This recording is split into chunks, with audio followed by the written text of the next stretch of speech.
Hello, ladies and gentlemen, boys and girls. Welcome back to the Gooms Podcast episode. What is this? 15? 15, man. 15. Top 100 Jamaica business podcasts. That's a fact. We're in there. Okay, wow. Love that. It's a sick stat, bro. There's guys in Jamaica, probably like 3 people listening to business podcasts, but we made it into the top 100. Okay, cool. No more. Yeah, we got some very special guests today, man. Do you guys want to introduce yourselves?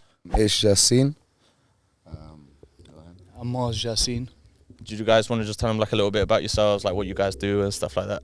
So we have something called Jaceen itself. I mean, it's a way to preserve and guide individuals to become the best versions of themselves, to show people how to be in a situation that could impact not just themselves but others also, and emanate that individuality that could be good as well, so others could be inspired by them to do better as well. Mm-hmm. Yeah.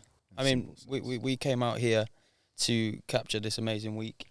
Our first international business trip, which first of all, thank you guys for having us. Yeah. Thank you for the hospitality, everything, yeah, the love that you guys have shown us. The The relationship as well that I think we formed with you guys. Yeah. Genuinely, I really fuck with you guys a lot. Everything you guys have going on. It's mutual. Yeah, we appreciate it. Thank you, man. You both are amazing guys. I mean, I was literally holding a video camera on both of you for like 15 minutes yesterday, talking to my parents about it, you know? Yeah. And I'm glad that we've met. I'm glad that we've been able to work together. I'm glad that we've been able to appreciate one another as well. 100%. And only further and better from here, guys. Let's go. Sick, Yeah. Let's go, man. Well, me and H turned up and we didn't really know what to expect, but it's quite amazing the group of individuals that you've built. I'd like to call it like a community, like a family, like a brotherhood, which is what you guys refer to it as, right? And to see 35, 40, 38 young males, all like-minded, all wanting to improve themselves and all wanting to do it while trusting you guys. It's amazing what you've built, man. I appreciate that. I mean, we've started from humble beginnings, you know. It's taken a little while to get here, and we've actually got more than 80 students in total. Amazing. And 38 of them have been able to come out this week. Obviously, you guys have enjoyed it. You've seen some of the things that we've been doing, and we just want to implement the fact that hard work is necessary for a man to grow to be what they need to be. Yeah. And it's not just about hard work, it's also about the love that one another needs to have. I feel like we're missing that love between one another. I feel like we're missing that oneness. We're missing that essence of loyalty.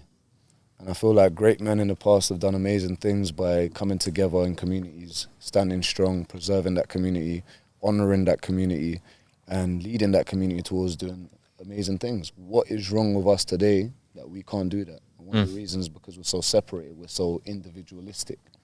And once you separate your individuality and make sure that you have to become important as a whole first before you become an individual, that's, in a way, how we see things. You know? To you guys, I got a question. I thought of it whilst you were talking, man. What makes a man, to you guys, Biologically, a masculine man, I mean? If you've got the XY chromosomes, it's a biological organism, you're a male Homo sapien. Now, if we consider masculinity, that ultimately comes down to the characteristics. So some prime characteristics that we associate with masculinity is being caring. I know there's this whole like misinformed agenda where a man who's toxic, who's It's oppressive, a toxic masculinity, is an alpha right? male, but Yeah. it's the complete contrary when it comes to facts. A man is caring, a man is protective, a man is defensive, and that protective nature of a man doesn't come down to, oppressing someone. It's about showcasing love. It's about showing empathy. And that's what we emanate upon, the students and the young males that we have on board, because we know that it's a frequent dilemma in today's society that a lot of men are raised in toxic households where they feel like oppressing other men or oppressing women tends to make them an alpha. Another aspect that I like to emphasize is mental discipline. And there's a distinct difference between discipline and motivation. I'm sure you guys have experienced 100%, that. Motivation is temporary. If you've got a goal in pursuit, motivation will give you that acceleration, a little burst. Whereas discipline is that fundamental mental understanding where regardless of the extenuating circumstances, regardless of how you feel, regardless how anyone perceives you, you will get that job done. Yeah. And I feel like that's fundamental for men because that's what enables you to grow in adversity. As As Ace mentioned before, we consistently try to showcase these men mild forms of adversity that they're able to conquer so they can grow and they can appreciate how great they are as men. Yeah. But being disciplined is getting up and doing it when you don't feel motivated, right? Exactly. Say, bro, like for me, probably a good way to describe motivation is almost that you get dopamine from it. Like when you're motivated, when I get motivated anyways, like I feel like super happy.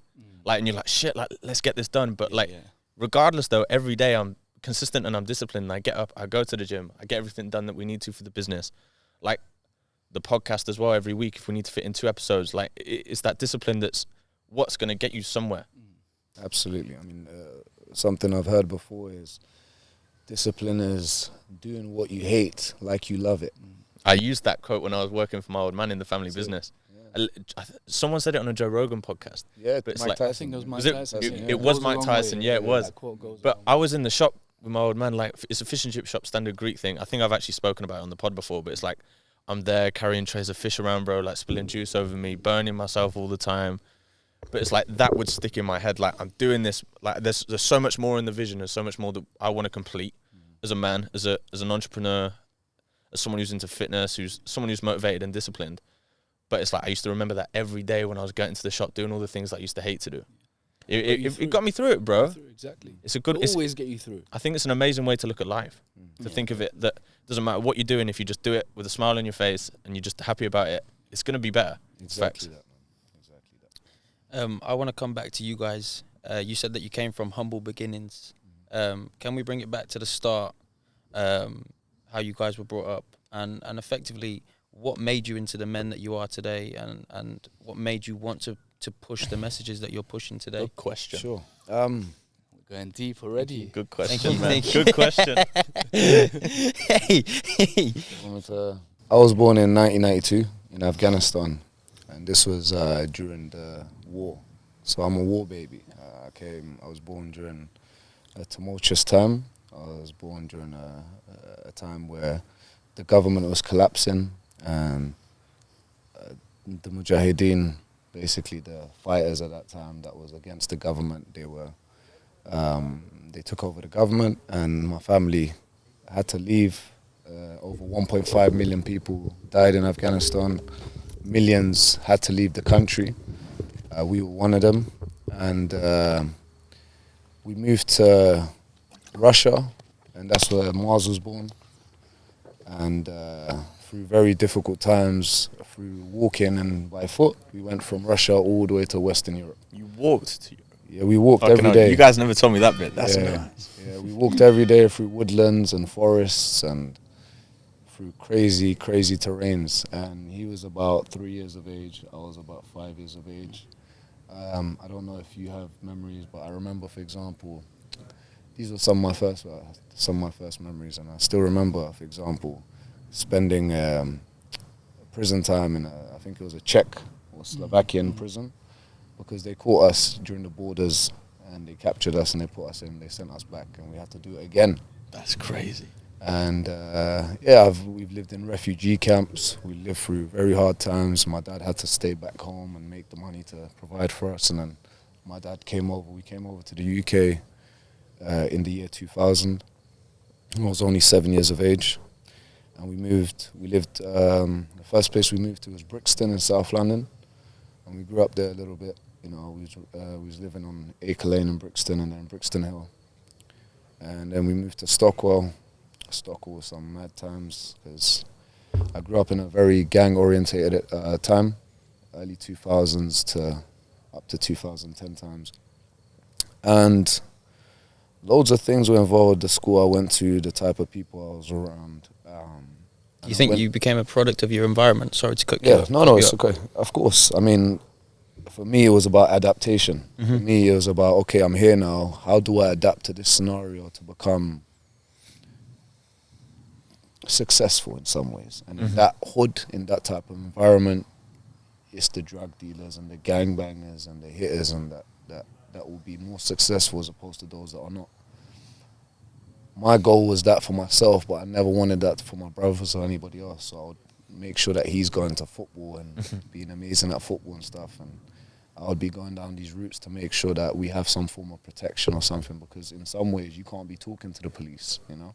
the only way you can actually look after yourselves and your guys is if you stick together. And from a young age, I was involved in this type of stuff. Then, because of some things that happened later on, we moved out to West London.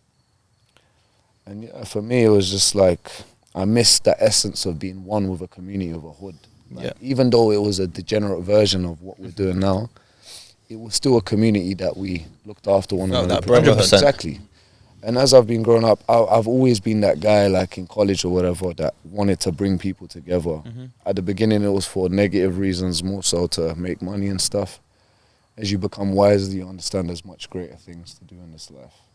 And if I can find somebody that needs help, where he's even suffering because his parents are putting him down, where most people are, most people's parents are their first oppressors. You know, they instill all sorts of lies into their head, whether it be cultural, whether it be religious, whether it be mental, whatever it may be. Those things mold this individual to the person he becomes tomorrow. This person usually becomes depressive. This person usually becomes resentful, hateful, and he spouts and emanates this to everybody around them. Because what your perception is becomes your reality as well. And if your perception is pain and suffering, that's all you'll be giving up. And it is our duty as men, once you become aware of this, to end this suffering. Because as always, for hundreds of thousands of years, our women have only been able to survive because we've been able to protect them. We've been able to care for them. We've been able to look after them. But we live in a different era now, where men, the only way they do anything with women is to take advantage of them, to use them, to pollute them, not to guide them. And I would feel shameless if I didn't commit to this path. And thankfully, I've got individuals like my brother, my other brother as well, and everybody that's been with us so far. And I give great credit to my father. My father's been in the war. He's been shot twice. He's never been somebody that just sits back. The way that you guys talk about your dad is like he's your superhero, man. Yeah, we were. It's amazing. Like Superhero. He's the first role model in our lives. If your dad's not your superhero, then your dad hasn't done a good enough job. My dad's not perfect. When I was growing up, I probably hated him. You know. But that's what any young kid with big character normally tends to do, right? Exactly. Because you clash. Exactly. We clash, and only now you understand I appreciate and understand all these hardships have made me into the man I am today. If he didn't put me through every shit that he put me through, how the fuck could I lead over 80 individuals and more every single day that's coming? You're talking about getting you guys through walking to Europe? That's just something that was a necessity. I'm talking about from the age of 4, this guy was forcing me to do the splits and learning to kick high. You can do the splits? Yeah. Fucking hell. So you do the splits? Yeah. That's crazy. He would have the belt ready. He'll have the belt ready. He'll have us there and he'll force us to do push-ups. Yeah. And at the time, like, we're naive, we're kids, we're like, oh, fucking hell, this is so annoying. We hate this. But only now we realize that, yes, maybe the method that he utilized, beating a child to force him to do exercise, is not the most righteous method. We know that, if you have that awareness behind it and that ability to communicate across to a child, you can do that. But we also acknowledge that maybe he wasn't in that state, but his purpose towards us was always righteous. He wanted us to be strong. He wanted us to be capable. He knew we lived in an environment that not only were we the minority, because most of the people in our environment were black, so we stood out. Yep. When you stand out in that regards, you can be a target. And once you're a target, it goes two ways. You either hold it down or you're a victim. And the way we've been raised, bro, we never be victims. So we had to hold it down. And that caused a lot of adversity to occur around us. We were in an environment full of gang crime, full of violent crimes, but it made us who we are. If it weren't for our father, we would have crumbled in that environment. 1,000,000%. And even though you said that the methods that he used to teach you these lessons might not have been the right ones, they were always done out of love, though. Exactly. They were always done for an end goal of they will appreciate this when they hit a certain age. Because I went through a similar thing with my old man as well, where he always wanted me to be in the gym. I was an aspiring football player. So he was like, you've got to run, you've got to do more. And I hated him for it. But looking back, everything that he told me, I should have fucking done. Do you know what I mean? For your best. Exactly. And all I can do now is look back and say, you know what? Maybe I should have listened. And then moving forwards, maybe I will listen. Do you know what I mean? Definitely. With a question that I've got, obviously I know you've got a beautiful daughter. It's a daughter, isn't it? Yes. Yeah, you got a daughter. I don't know when you're gonna have kids, man. But either way, when you guys do have, when you have kids, obviously, when you have a son, are you guys gonna be the same with your kids, or is there gonna be a different approach to kind of molding them? Well, the fundamental aspects that, you know, our parents instilled in us, like being honourable, being family orientated, being caring, being loving, being respectful. I mean, those are all righteous aspects, so of course we'll emphasise them. But the mistakes that our parents made, we've become aware of them, and we're not going to push those mistakes upon our children. It's like the mistakes my older brother's made. It's his honour that will not allow me to make the same mistakes. It's like a filtration process. He's at the top, I'm right behind him. So there's some bits and bobs that might go through him, but it's not going to go through me. And then likewise with my younger brother as well. And it's the same aspect with our parents and then us as parents. It's a constant process of evolution. I was just about to say it's an evolution thing. Yeah, exactly. Each generation is meant to evolve in a must positive get better. way. They have It has to be. They Yeah. have to. 1 million There's percent. clearly a lack of knowledge there. Something's going wrong there. We shouldn't be regressing. Knowledge is one thing that you boys always go back to. Exactly. And you say that there is no limit on the knowledge that you guys can take in and also try and share. Two very smart individuals sat in front of me. Yeah. I must say. Yeah, and this isn't even just from, obviously we've literally known you guys and spent a week with you guys, but there's certain guys here that have known you guys for months. And the way that they speak about how intelligent you guys are and how you can break down a conversation and really, really go into depth with the points that you make, it's something you guys should really, really be proud of, man. I really appreciate that. Yeah. One thing, I was talking to Jay in the car earlier when we were driving back from the gym, and I tried asking him about like the different, like the fourth dimension, or something along those lines. We're having a conversation, but he couldn't quite describe it to me. I thought, okay, I can ask him on the podcast later. Can you guys just explain it to me? Because he said to me that it was a pretty complicated question. He was talking about the fourth dimension, the eighth dimension. Yeah. He actually said the way you broke it down was unbelievable as well. Jay actually said to us in the car, he was like, any question, anything, ask Marz or Ace. He's like, they're going to know the answer in the most perfect way possible. Shout out to Jay. He likes the compliment. Within this universe, scientists have understood as well, there isn't just one dimension. We are in the third dimension, which is why we are able to see width, length, and height. Was it depth? Whatever. Yeah. So 3-dimensional universe. Okay. You've got a 2-dimensional where it's just length and height. You've got a 1-dimensional plane. You've got a 4th-dimensional plane, and so on. Some scientists believe there's 11 dimensions. Some believe there's more. Some people believe there's less. In regards to dimensions and things like that, these are all how can I say, perceptions of what could possibly be. Okay. Now, in the simplest state, let's just a hypothetical scenario, if somebody lived in a 2-dimensional universe, they would never even be able to contemplate what a 3-dimensional square looks like. Okay. And the reason why is because they don't have that extra dimension to be able to understand what that 3-dimensional object is. The same thing has been understood with us, where if something exists in the 4th dimension, no matter how simple it would be in the 4th dimension, it would be extremely complicated to us, and we would have no ability to fathom what it is. Because it's so complicated, because it has that extra dimensional layer to it. And because we don't have that, we can't really perceive, we can only try and acknowledge and think and understand what it may be. What we do understand is a higher perception of life, higher way of an awareness, and higher experience. But how it would exactly be, we would only have to wait and find out. What about, I just thought of something else as well that I have not heard you guys take on. See how excited he gets when he's about to ask a question. This has been all holiday as well. I'm super curious about everything. Something that I always joke about with Chris is that we're in a simulation. Do you guys believe anything like that or not? I don't believe anything. Because I saw something interesting about this, and I'll talk about that after. Yeah, I don't think it's a simulation per se, like some people believe it is, because then you have to ask what created the simulation, and the simulation would be like a technological thing, and if something is technological, then it would be something that is actually some type of animal or some type of creature that is highly evolved that would have created that computation. Then you got to ask what created that creature. And we have to go back to a source that is uncreated, unmade, unchanged, and ever flowing. And this source cannot be something like a creature or something that is living or something that is breathing. It must be beyond that.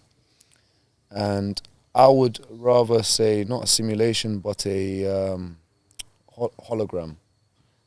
A hologram. Mm-hmm.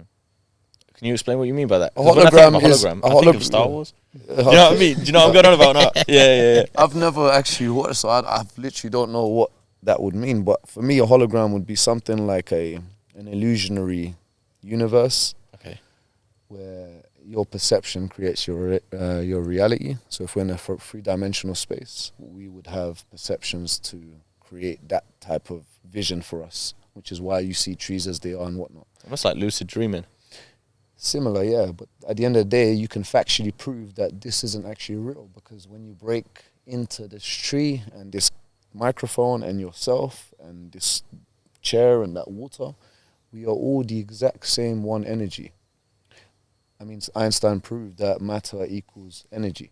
Mm-hmm. And honestly, no matter what something looks like, fundamentally, it's exactly the same. So one must ask, what is this thing that is the exact same at a fundamental level? That is what we are trying to comprehend. That just ends racism. Literally, that one way to look at it ends racism. But people still can't comprehend it. Racism doesn't exist. Racism isn't really true. And I know a lot of people are going to be upset about this because they have a victim mentality. They like to victimize themselves. We don't teach people to victimize themselves. We teach people to elevate themselves. And racism is just ignorance. If you are so confident in self, where you know somebody's stupid enough to treat you differently because of your skin color or your culture or your origins or whatever, then why are you upset? You should be, if anything, you should be empathetic to this person, because this person's mind is so low that they grade people based on skin color when it's just a lack or an abundant amount of melanin. You know, if I've lived for thousands of years in Africa, of course I'm going to be black. If I've lived for thousands of years in Scotland, of course I'm going to be white. You know, like what does racism basically means? That there's actually a people that are lower than somebody, and because you look at it like that, it's now become aware. We don't look at it like that. It's a lack of intelligence, Exactly. really, isn't it? So racism actually doesn't exist, and we've just broken down how it doesn't exist. Because the moment I've had racist remarks by black guys. I've never had a racist remarks by a white guy, because I've lived in a, like I say, in black era. So when I was young, I used to get the Saddam jokes and the fucking Bin Laden. I used to have to punch them up all the time. But, I never used to look at them like, oh, you're racist. I just said, you're a fucking retard, blood. How can you even be racist to me when you've been through slavery? You've been through racism. You've been through this.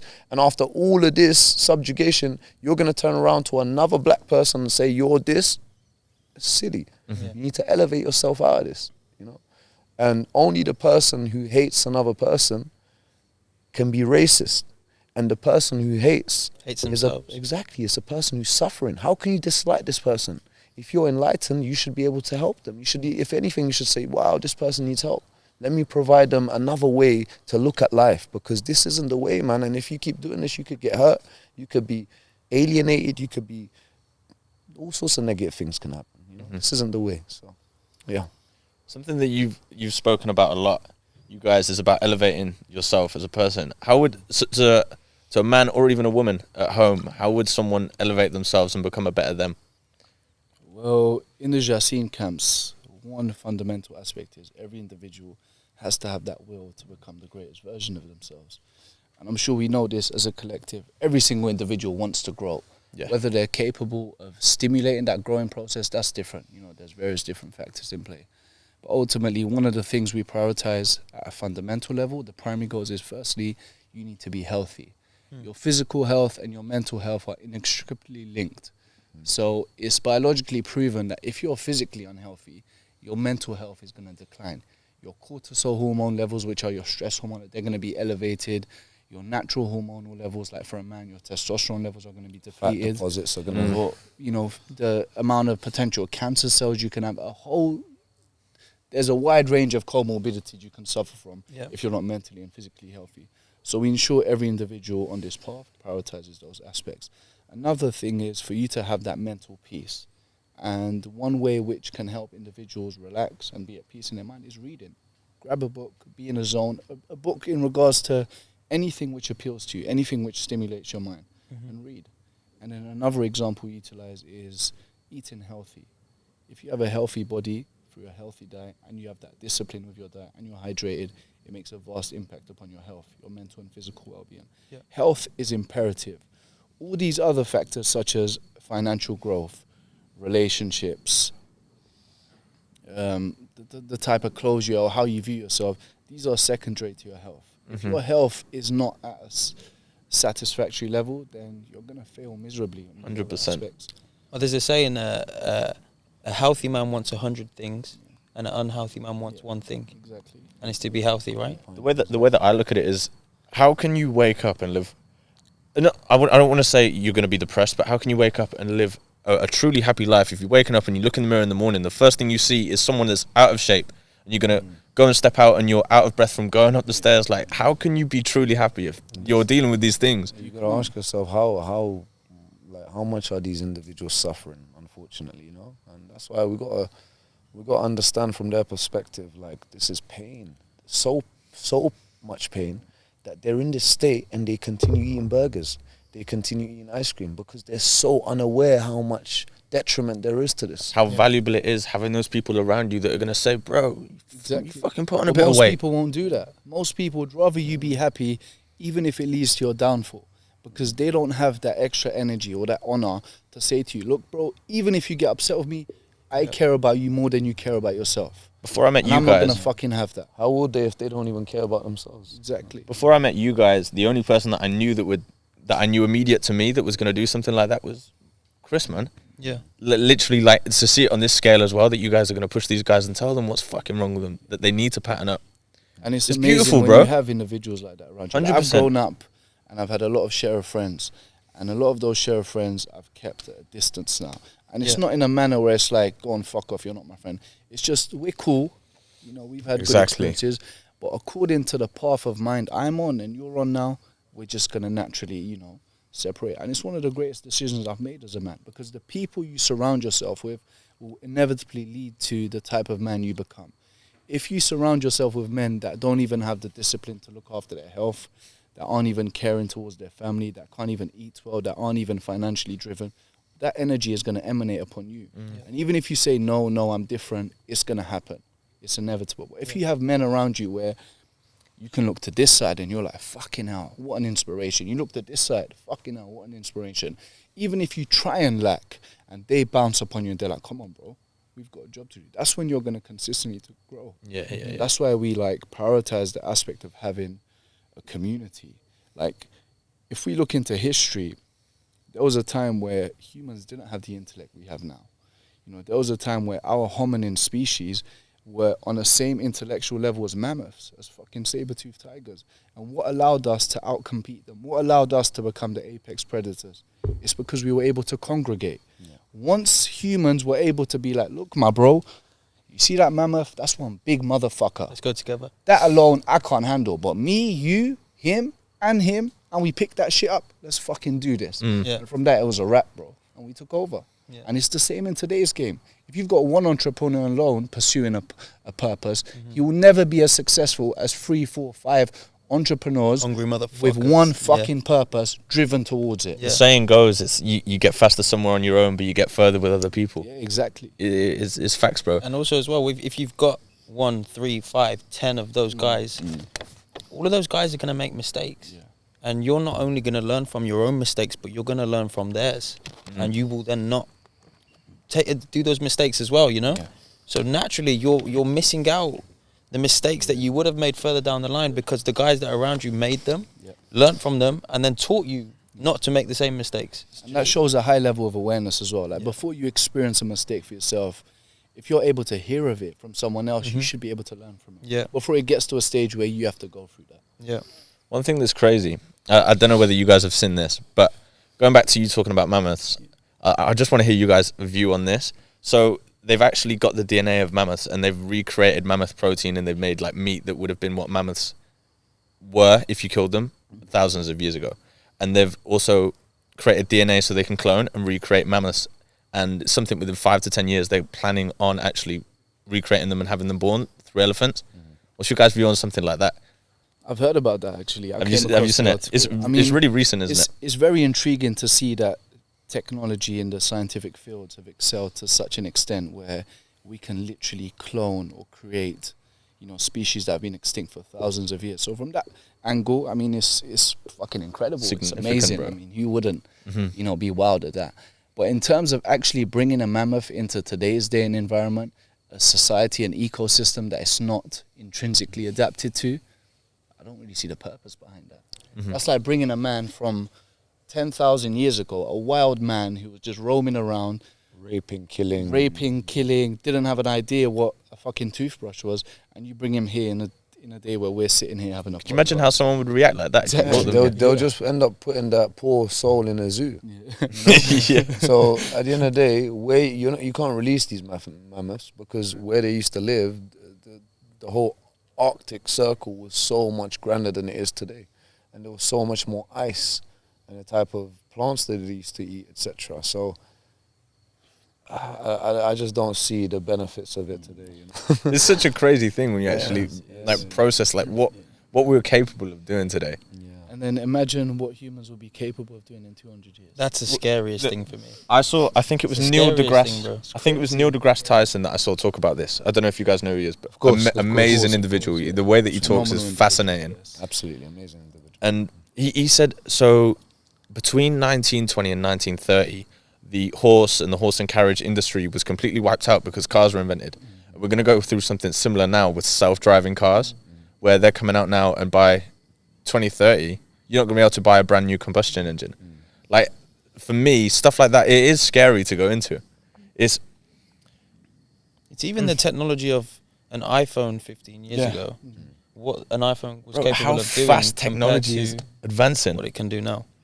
It's Even crazy. drones, like 20 years ago, nobody had them. Only the military basically had them. Got rid of Now the everywhere. cameraman now.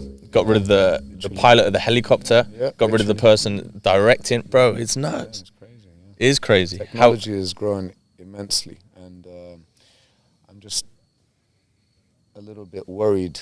Not even worried. I know that humanity's conscience isn't evolving at the same rate, and because technology is evolving at such a rate, whereas humans are actually regressing in many ways. Humans are not as loving as they used to be. Humans are not as caring as they used to be. Humans are not as honorable as they used to be. Bro, the only people that uses the word honor is us two. Nobody in this goddamn country uses honor. The greatest influences are rappers and prostitutes. When we think of it deeply, It's true. why is this so? Because before, this country used to be a homogenous society, mainly English people. And English people were very honourable back then. They pretty much had the British Empire. They were conquering lands left, right and centre and doing all sorts of crazy things. And the moment they started getting loads of immigrants, such as myself, such as you, such as many others, doesn't mean we've polluted their culture completely, but it naturally happens in a liberal society. And in a liberal society, the more open you are to new ideas, the less you want to stay by the ideas that formed you and what made you who you was. And these are the English individuals who had chivalry and created chivalry and taught it to Europeans and went to America and, civilized barbarians and all sorts of things. Now, they're in such a disgraceful state that half of them are turning into women and women are turning into men and all sorts of crazy things that are happening. And I just feel like the one aspect that has mainly been lost is honor. Honor is the greatest knowledge that one can have, whether it's a male or a female. If you have honor, you will never be disloyal to somebody. You will never fold on them. You will never break apart. You will stand your ground. You will be disciplined. You will not accept to be loose and wet and slow and dumb and stupid. You just can't. You're too great for you to accept that low timidity. And they don't have that anymore. I don't meet any English guys anymore that have any honor. Even their women don't like them and they would rather go for other coloured guys. How can a woman who comes from England say, I only like this colour guys? And they don't like their own because they find them not sticking to their responsibilities. And honestly, it's like I shouldn't have to care more about English people than English people do. But I've been given, I live in England and I've gone to school there and I've been educated there. I have to honor that nation. I have to respect that. I love that nation. I care about this nation. I'll protect it. If we went to war right now, I'll be the first guy to go and land, because this is my home now. But I feel like most people don't. They hate there, or they hate England. They hate everything about this place, and it's pathetic. We were actually saying on the car journey back here from the gym earlier, like, we like England, man. England is a nice place to live, bro. There's opportunity there. Can you not? Yeah. You'd be an idiot not to. I couldn't pick another country. Like, I've been to many nations. I couldn't pick another country where I would have preferred to grow up. This place here has got nothing in the UK. Nothing. Like, this is a clown. The way is this? But you have to drive half an hour, 40 minutes to find a petrol station. And this is a European nation. Yeah. Like, We're in Spain, by the way, guys. European Exactly. nation, yeah. We're in Barcelona. Imagine going compare to London. imagine going to places like, I don't know, all these other countries. You know, you can't compare it to the. We love London, man. We love the UK. And yeah, we stand by the nation. We hopefully in the future, one of our goals is to elevate enough individuals. So, like I said to you guys before, that we can actually impact society in the UK. What do you mean by that? Where there's going to be protests, we can send protesters. Where there's crime, we can send individuals to reduce that crime rate. How? By being able to educate the youth, by being able to provide health and social services, by being able to guide them and being able to show them that there's more to life than just drug dealing and putting your hood up and looking like a tough guy, but you'd be broken into pieces if you actually got put on. That's what a lot of these young guys look up to, right? Because, like you said, the role models of now are those type of guys. I mean, I used to look up to that when I was younger, man. And the thing about those rappers is, like, they're actually not about that life either. A lot of them are not about that life. A lot of that have never experienced that life. And now that they're making money as well, and they're rich and they're healthy and they're famous, they still don't have the nerve to even think, look, guys, stop this postcode. They still push that agenda. Kill that this, kill that, get my shank out, do this. When they could actually benefit and help so many of the next... Bro, these rappers are beefing with each other over it, man. It's like something happened with Digger recently, I'm pretty sure, and someone else. I think all of this stuff is for low-minded individuals. For a quick buck, though. All it is. That's what their purpose is. Ego. What is their purpose? They're showing you shoes. Do you know how much of a moron you must be to spend £500 on shoes? You're an idiot. You're the worst type of bro. This house cost more than five. I'm not even gonna. What's it called? 5 figures. Sorry. Yeah, and it's like, you could never in your life even take a walk in somewhere like this, but then you go spend £500 on shoes. You spend £300 on a belt, but your mum's sleeping on a dirty mattress. You're a fucking bum. You're a disgrace. And this just like really solidifies the point that these individuals are suffering so low that everything has to be worn on the outside. Look. Because why? Because a brand name is associated with wealth and money. And these people are so low-minded, they think that wealth is associated in clothes. They think wealth is associated in shoes. Or wearing different colours and being flashy like a fucking flamingo. What should be associated with wealth? Bro, health, strength, peace of mind. Love? Yeah, Intelligence, absolutely love. How can it not be? Awareness, self-awareness, empathy. Things that matter, things that will make the world a better place. Are you able to even travel to where you... Bro, most of these people have never been outside of Stockwell or Brixton or North London. And it's poor. Like, I'm like, guys, let's go fly out. Let me take you to places. Yeah. Come see the world. They're scared to go into another area. This is manhood. And it's insecurities as well. Like, some people have that constant need to be validated by others. So for them, buying a T-shirt that's got Gucci all over it, it might entice other people with that low mental state, even though they're broke. But if they can look the part, they will push that part. Sorry, I'm just sitting that walk past. Can you pause it? Yeah. That can jump on and say hello if you want. Yes, my guy, we're doing a podcast, bro. Yes, bro, you can jump in and say hello if you want. Just say a quick hello. This is Nat. Nat's the big G, man. Hola, chica. Oh, go on. No video, no? No video, no video. No Yeah, bro, video. you can come and say a little Where's hello if you want, your man. Well, my boy. You okay, yeah? I'll definitely say hello for sure. Okay. How are we gonna do this? We can't do this. If it's long, but I would Just Yeah, move that mic, bro, and just introduce yourself, man. Because Nat's been a big part of our holiday. I've loved seeing him every day, and his view on life Come is here, man. amazing. Come here, man. Nat can add his little points in, man. It'll be a great. Jump in, Yeah. Natalie. Thank you, bro. Yeah, so what you telling me? Bro, you're stinking of weed. Fuck. So what's Just happening? introduce yourself quickly, man. Oh yeah, so my name's Nathaniel. I've been with these guys since day one. Really, these are like my closest friends, and it's just really interesting how, you know, when you journey through life and you value your friends that you grew up with and that you started out with, but as you get older, you start to gravitate more towards people that represent your future rather than your past, and that's more of a choice rather than a circumstance. And in and around the area where I've lived now for probably the last 7 years or so, like I met these two solid brothers, and regardless of the many places where I've been and I've visited in the world, I would definitely say that it is quite unique and quite rare to come across people that are as sharp, have a similar thirst for knowledge and wisdom and bettering themselves, personal development, interest in health, you know, having a zest for understanding more about history and philosophy and truth and just knowledge and wisdom in general.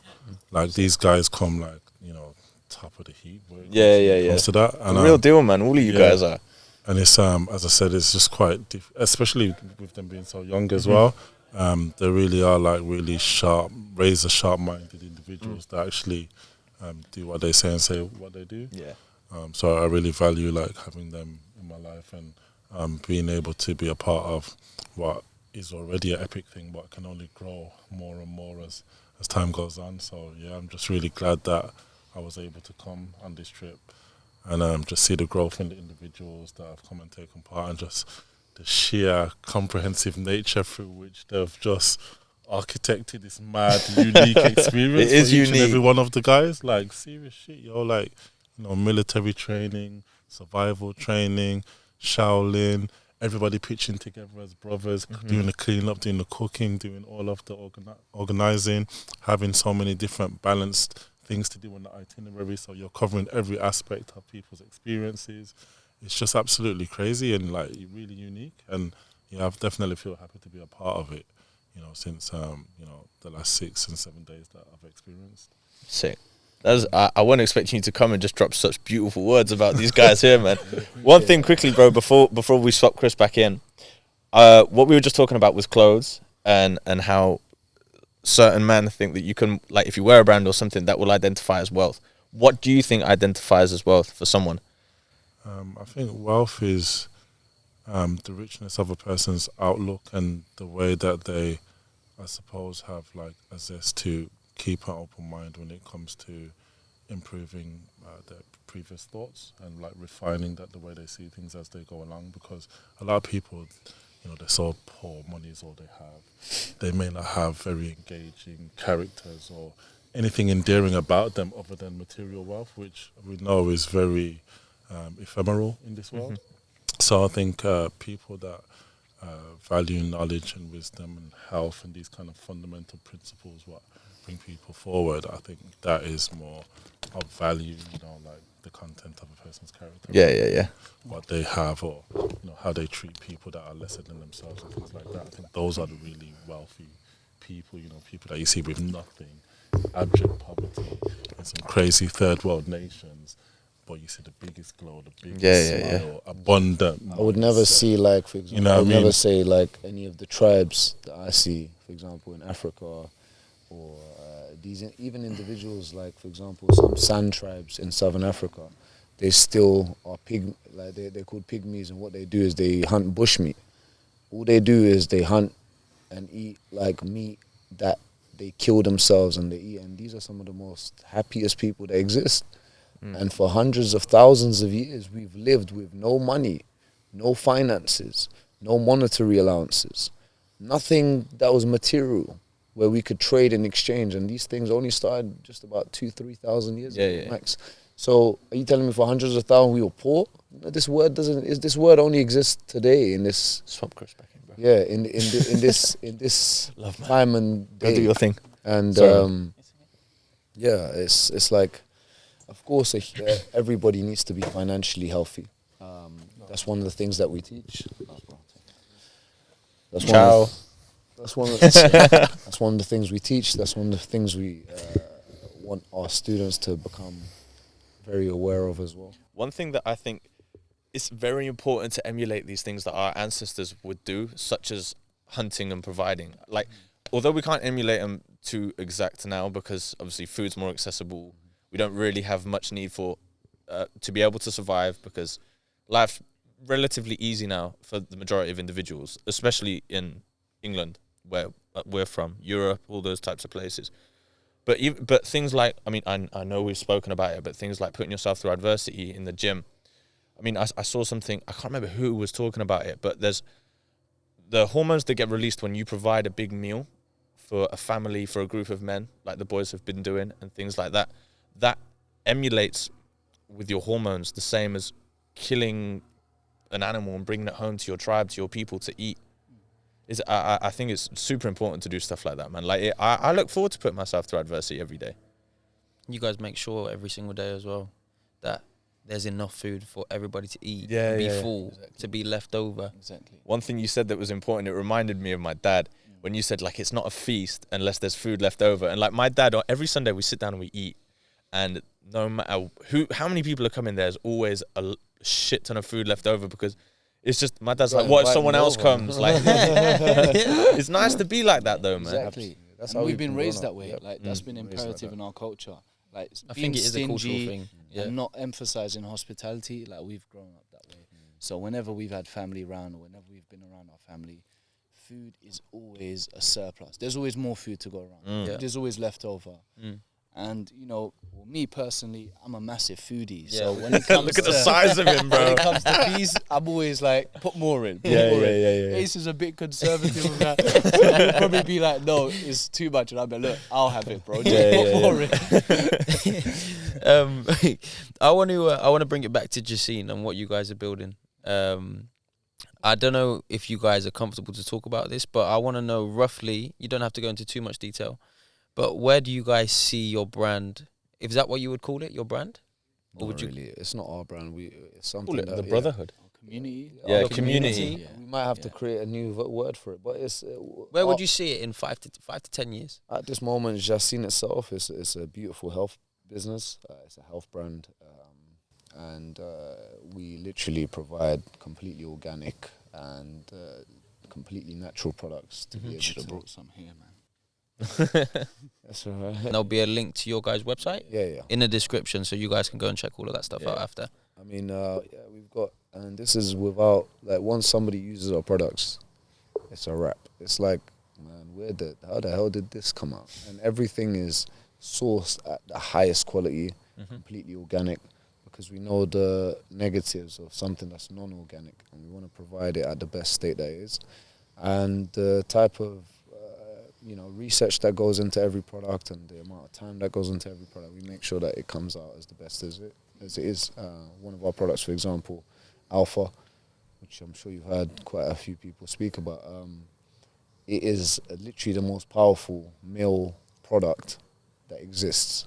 There is nothing out there in the market that is more powerful than that. And people can even get testosterone checks before and after. And this is completely organic and natural. So what exactly does Alpha do for the people that don't know what it is? Obviously, me and H have got a rough idea, but... Yeah, go on, man. So Alpha is a natural organic product, completely derived of organic natural ingredients. We don't use any of those shit chemicals, nothing that can cause adverse health effects. And basically every single research proven herb within this planet, through Mother Nature, every single herb that helps to raise your testosterone level or helps to reduce your cortisol levels, your stress hormone levels, Alpha will elicit that. And when you've got elevated testosterone levels, it makes you more physically masculine, your libido is heightened, you're more stronger, you're more athletic, your body fat levels remain low, you're able to build muscle mass at a faster rate, and it's just an essential ingredient. I mean, we've come across people who take, anabolic steroids, and you can see a distinct difference between a man who takes anabolic steroids and a man who doesn't. And that's because their testosterone levels are through the roof. But with steroids, of course, there's many adverse health effects, both mental and physical. Alpha's completely natural. It's not going to raise your testosterone levels to the extent that steroids do, because that's harmful. It's just going to ensure that your testosterone levels are within the healthy range and they're not suppressed, because daily activities can cause a man's testosterone levels to decline. So if you're supplementing with something alongside, and that's the most powerful research-proven supplement to ensure it's high, it's going to make a big difference. Yeah. By the way, guys, Marz does have a degree in medicine, so everything that he said holds up, right? He just Not a degree, because I quit. Oh, I right. Sorry, my bad. Why didn't you carry on the degree? Well, I mean, I'm going to have to take you guys a few years back. So I went to a state secondary school. Like when we moved over from Brixton to Richmond, I went to a state secondary school. And I did really well in my GCSEs. And then I got a scholarship to one of the best schools, a private school in the UK for sixth form. So I went there, I did well in my A-levels. And, I mean, from being raised, like, I would say family influence, cultural influence, it came down to pursuing medicine as a degree. Even though when I look back at it in those times, it was not the degree for me. To be honest, just a degree wasn't for me. I wasn't the type of individual that would have to pursue a career path via an educational institution. I always saw myself like either as becoming an athlete, but that folded, and then if it wasn't for that, it was being like an entrepreneur, not someone who has to, work. It's literally the same as both of us, man. Exactly. But I went through with it. Like, I did my aptitude test, I did everything, got into one of the best med schools in the UK. But once I had like that shadow experience of like a GP placement, a hospital, which kind of gives you like an outlook of what life as a junior doctor would be, because once you graduate from med schools, you have to spend 2 years doing foundation years as a junior doctor in a hospital, and that kind of allows you to familiarize with the NHS and choose like what sector you want to go into. And those years are probably the worst years you can have in your life as a doctor. Like, you're paid, well, I mean, junior doctors are on strike now because of this, but you're paid like less than £15 an hour. You're working at times 60-hour weeks, and it's just complete misery. And when I had that experience, I realized this is not for me. Like, I would never go to lectures with that natural enthusiasm or passion, like, I'm going to be a doctor. I'll just go to get it done. When it came to exams, I would not revise for the exam beforehand because I was like, I'm going to be a doctor. I would just be like, I just need to get this grade done. Let me cram this shit up, stay up all night. Discipline, right? Yeah. And when you ultimately pursue a path, especially a path in healthcare, where you're not completely in flow of it, and you've got potential other reasons for pursuing that path, it's not the right path for you. And even though my whole family and everyone that I knew was against the decision, because you don't hear of people dropping out of med school. You know what I mean? People don't get into med school. There's nothing wrong with it, though. It's part of your journey, bro. Exactly. Like, all my teammates were like, bro, how are you going against this? And I did. And, ultimately it was one of the greatest decisions of my life. But I still maintained and acquired a lot of knowledge from that. And then I had to implement that into what I currently do as well. And obviously my brother has a lot of knowledge with like herbs, naturopathic medicine, like natural organic traditional medicine, and we both like combine both our knowledges. We both have a passion for like health and lifestyle. And the Jaceen powerhouse. I wanna try. Is it Alpha? I wanna try it properly for like a week. I don't think I have tried it, man. I wanna try. I've had Energize. I had that today as well. I double scooped it. Yeah, I haven't had that. I'd love to do it for like a month and like document. Yeah, of course. That'd be so sick. A mini TikTok series as well. I feel like that would probably do quite good, actually. That'd be really good for organic branding. That actually would be. Yeah, man. Alpha's is the real deal. How did it come around? Doing the products. Whose idea was it? It was both of our ideas, wasn't it? Yeah. We just kind of started laying out exactly what kind of products we need to bring out to the people and what will really benefit most, and one of the biggest issues in society. One of the reasons we got so many sissy men and useless women is because testosterone levels have depleted immensely since the 1960s. I mean, if there's no hardship there, testosterone isn't something that's just sitting there. A simple measure of testosterone, guys, is actually, you can actually measure through your fingers. As you can see here, this is the what's it called? The index finger, right? The index. And this is your ring finger. On a man, the ring finger should be much longer than the index finger. And the longer the disparity, the higher the testosterone levels. And you can research this yourself, because this difference will come into... We're looking at our hands. This difference will come into fruition literally whilst you're inside your mother's womb. Women will always have the opposite. So they will have the index finger longer or on the same side. Okay? And nowadays when you see a lot of men's hands, it's the same issue. So you can actually see it. So girls, anytime you want to see it, you can actually measure One of mine's longer, the other one's shorter. On both hands are that different. means there's a bit. I've never noticed any problems. To be honest with you, that it could be the reason that I don't notice any problems is because I look after myself and I look after what I eat and I train every day and I make sure that I'm eating foods that are encouraging my body to produce more testosterone. Definitely, that's it. And like I said, health is the number one prerequisite for you to achieving higher levels of testosterone. Obviously, mentality is very important as well. So, for example, me since youth, I've loved doing hard stuff. I don't like easy stuff. I don't like being around soft people. I like hardship. I like being around things where I have to conquer it. A struggle. A struggle where I can say, yep, I did that. Do you think that comes down to that's all you've ever known from a young age? I would say... Or you think it's just a personality trait that you would have had anyway? I would say, of course, I would say it's probably most of the things that I've been raised on. It's always been hard. Life's never been easy. I've starved. I've gone through loads of stuff. Like one of the stories we like to say is that we've been in such a bad times. You know, like we've lived in a donkey stable.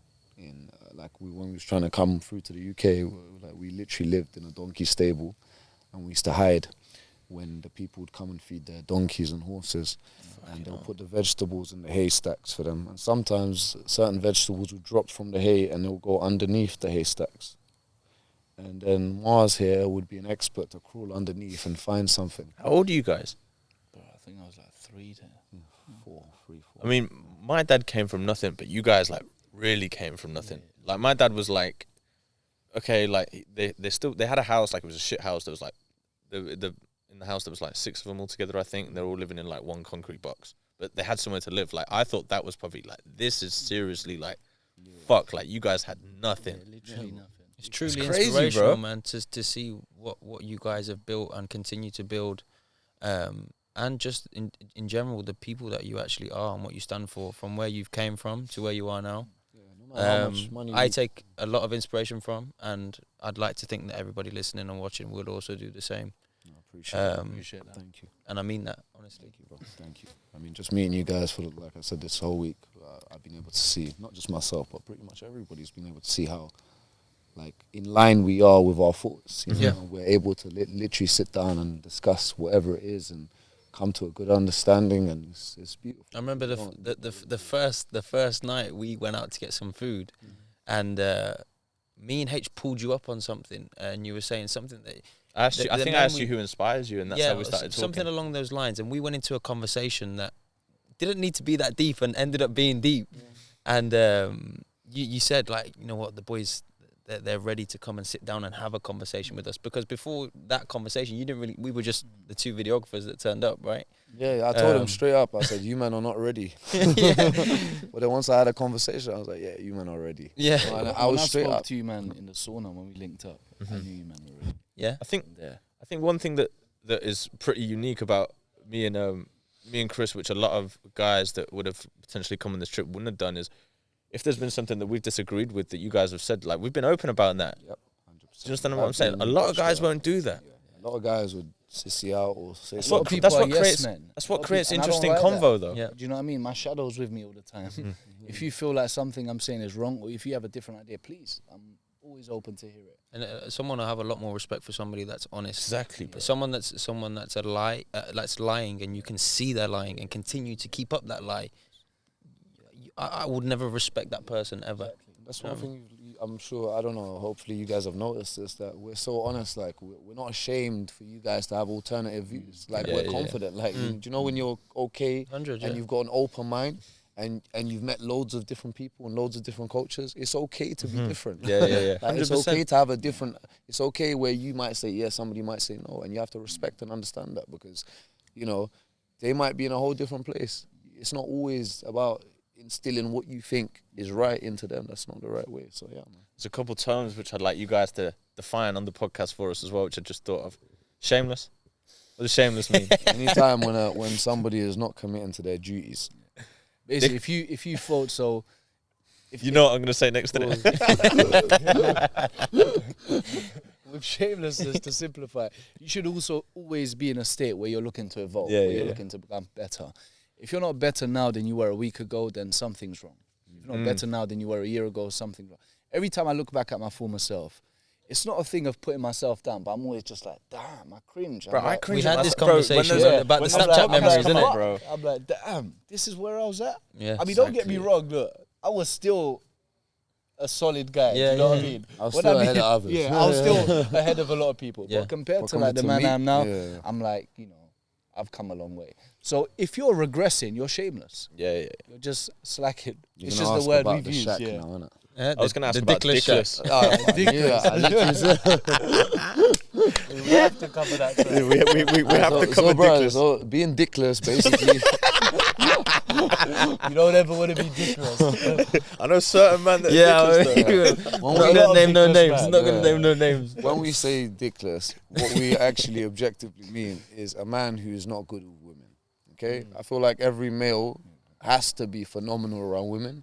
They have to be able to provide for them. They have to be able to care for them. They have to be able to guide them. They have to be able to educate them. I feel like every single woman in the world that is looking for a man is looking for an alpha male, unless they're not healthy, because this is the natural way of things. Okay, and a man, every single alpha male is looking for a beautiful, caring, nurturing woman, because that is what makes a good mother. And a woman that is not like that means her dopamine and her oxytocin receptors are fucked up. She's either been getting too much dick, unhealthy dick from random people, or she's not been educated, or she hasn't got a father that's honorable. If they have a good father in the house, they will not become shameless. Yep.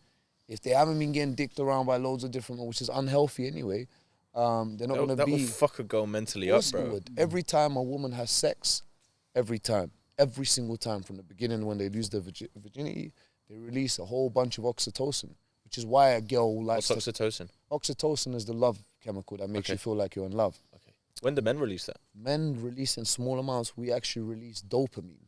So when we have sex, we release dopamine, which is why a man can have sex and have absolutely Why no it makes feelings me to a girl. bare happy. And in some ways, he can in some ways he can make it very. He can regret it mainly, especially Oh, he'll be like, why did I even do that? Why Post-nut clarity is There you go, post-nut disgusting, clarity. bro. Exactly. You're an idiot. You're breaking his flow, man. Let him talk about the Things are coming and I oxytocin. want to Sorry. talk.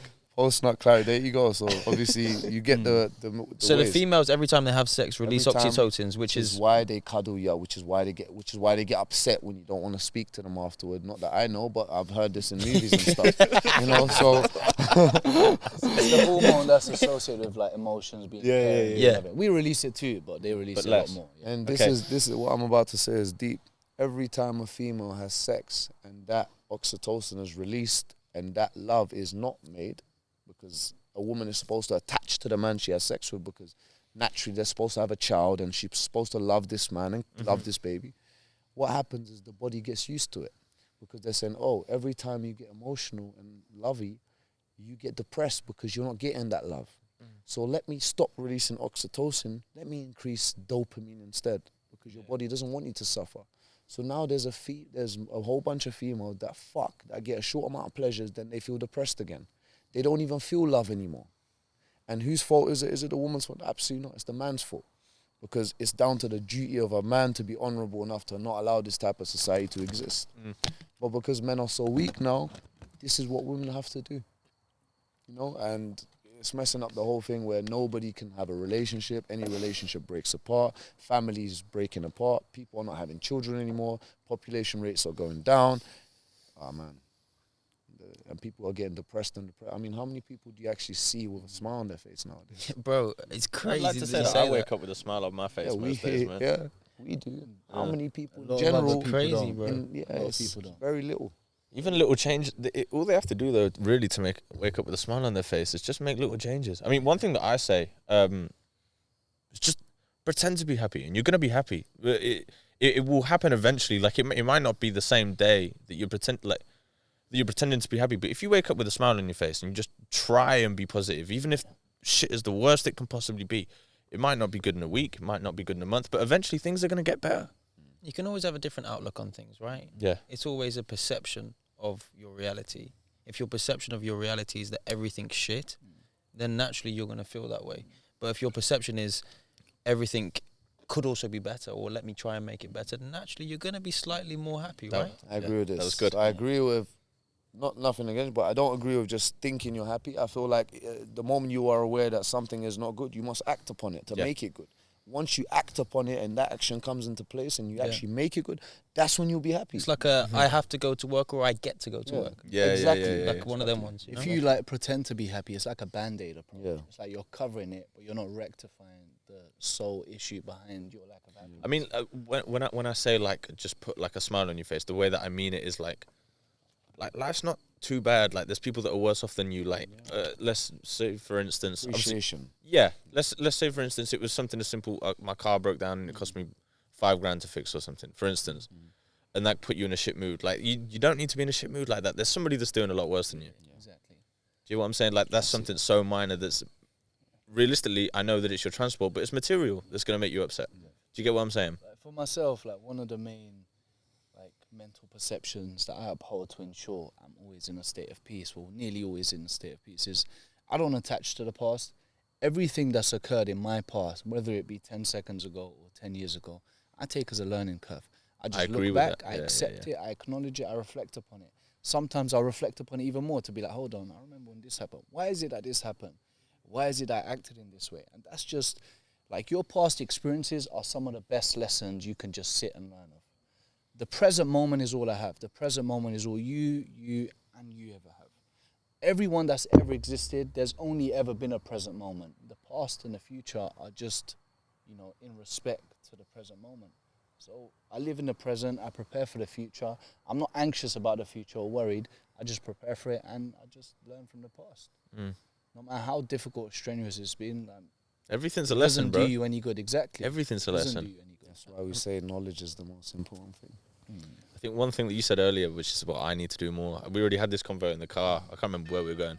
I need to read more, man. Yeah. I've got a book at home. I read it's 48 Laws of Power. Really interesting book, to be fair. I mean, I read 5 laws, but I didn't finish it, man. Reading is just never something that I've done. Like even at school, if they told me to read a book, I'd just search the things about it that I'd have to write up about and stuff like that in my exams. I do need to do it. That's something as little as reading. That's adversity for me. That's something that I should put myself through. Anything outside your comfort zone is adversity. Yeah. And it will always help you grow. When you spend 6 months reading, you'll be a completely different person. Shit. Maybe that's a goal that I need to set for myself when I get back. It's a goal everyone's Yeah. should set. You should. It's a must. It's a must. It's a How can you, must. if you truly appreciate yourself, and you know me doing this is going to make me better, and you don't do it, that's when you become shameless. And then dickless. And I'm never going to be dickless, bro. I'm never going to be dickless, bro. Right, boys, before we wrap up, I just want to ask both you guys, to any young individual that's listening, watching, what one piece of advice would you give them to becoming a better version of themselves starting tomorrow? Hit us up. What's up? Look, guys, honestly, the best way you can start is maybe start just reading something that you like to read, maybe changing the way that you guys eat your foods, stop eating things from outside, stop ordering the Uber Eats and the Just Eats and the deliveries and all these takeaways. Get yourself in a mood to start cooking yourselves, start to go to the gym, and just even if you go 3 days a week, anything, as long as you're going there consistently, that's what matters. And once you're in that state and you want to go further, we're always here to take you on a different tour, man. There could be some people listening potentially can come on a camp, man. Yeah, Exactly. We've had so much interest from people, and we're very strict. We used to be very strict because we wanted to create a base first of strong individuals that we could handle, and we didn't have that much time. But now we're in a position where, because we've got so many individuals that have raised to a state where they can even mentor people, we're opening up our gates to pretty much everyone, because Jaceen is about not just providing help for only those that are elite individuals, but also individuals in any stage of life. Because our only purpose is to help people become better. Because the moment you help people become better, they will automatically impact everything around them, not just themselves, not just their family, not just their society, not just their country, but literally life itself. And for me, it's a very high honor for us to be able to serve this path. Oh, thank you, man. Yeah. Thank you. Thank you for coming on. Do you guys want to plug your socials quickly as well? Before we sign Jaceen off? Camp on Instagram at the moment. JACEENCAMP. Marz Jaceen on Instagram, MarzJaceE. We'll put all of this stuff in the Yeah, description yeah, anyway, guys, so they can have direct Can I links. just say I appreciate you guys for coming out. I'm so happy that we didn't get any of the other photographers. Yeah. I feel like we vibed with you guys. Thank you, really man. well. We've connected with you guys, and I look forward to the future, man. Thank you Thank guys you. for having us, Yeah, I was for just even gonna just say- taking an hour out of your day to come and sit with us. I because- appreciate the love that you guys have shown us, man. Like, And I yeah, really do. You you made us feel at truly- home. Yeah. Least of what I could- It it's the doesn't least matter of what's what we gone could on. do. Maybe him not as much. Stop it. Literally every time that I've seen you guys, it's always been, you guys are our guests, man. Make sure that you're looked after. Like, we got you. Anything you guys need, we got you. So I appreciate that, man. Genuinely. Thank you, man. Appreciate Yeah, But yeah, thank you. so much. Thank you, everybody, for you, listening. guys. Make sure you Thank you guys. follow on Spotify, subscribe to us on YouTube, give us 5 stars, like the video. Do all of that stuff, man. Yeah, We've man. got to keep the lights on. And yeah, we'll see you next week. Yeah, love. Thank you. Catch us later. Peace.